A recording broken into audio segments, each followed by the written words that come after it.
വൈകിട്ടിന് പയർ കറി വെക്കാൻ പോവാണ്. പയർ കറിക്ക് വെക്കാൻ പോവാണ്.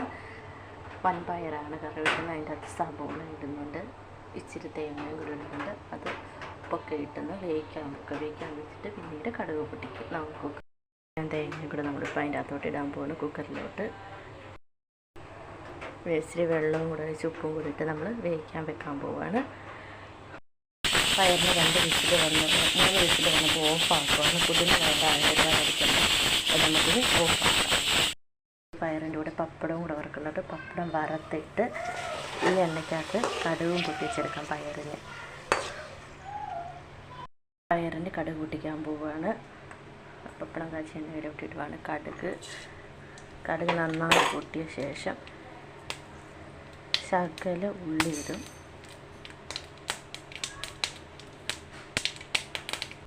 പൊട്ടി ഇച്ചിരി സബോള അരിഞ്ഞത്, വറ്റൽമുളകും കൂടിയിട്ട് അതിന് ശേഷം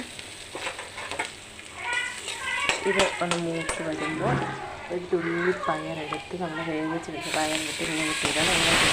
ഇങ്ങനെ മസാലയൊക്കെ ഇടാം. ഇനി നമ്മളിടാൻ പോകുന്നത് മഞ്ഞൾപ്പൊടി, മഞ്ഞൾപ്പൊടി, ഒരു 1/4 ടീസ്പൂൺ മുളക് പൊടി, ഒരു പിഞ്ച് മസാലപ്പൊടി, 1/4 ടീസ്പൂൺ മല്ലിപ്പൊടി. നന്നായിട്ട് മസാല മൂത്ത് വന്ന ശേഷം നമ്മുടെ പയർ അങ്ങോട്ട് ഇടാൻ പോകും.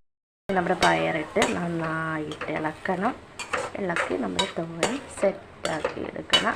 ഇതിൻ്റെ അകത്തൊരു ശകലം വെള്ളമുണ്ട്. ആ വെള്ളം നല്ല രീതി വറ്റി വരണം. പിള്ളേർക്ക് കൊടുക്കണം. കാരണം ഒത്തിരി മുളക് പൊടി നമ്മളിടത്തില്ല.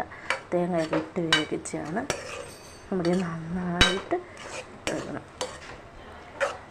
വറ്റൽമുളകൊക്കെ ഇട്ട് ഇത് നന്നായിട്ട് വറ്റി വെള്ളമൊക്കെ വറ്റി സെറ്റാകട്ടെ.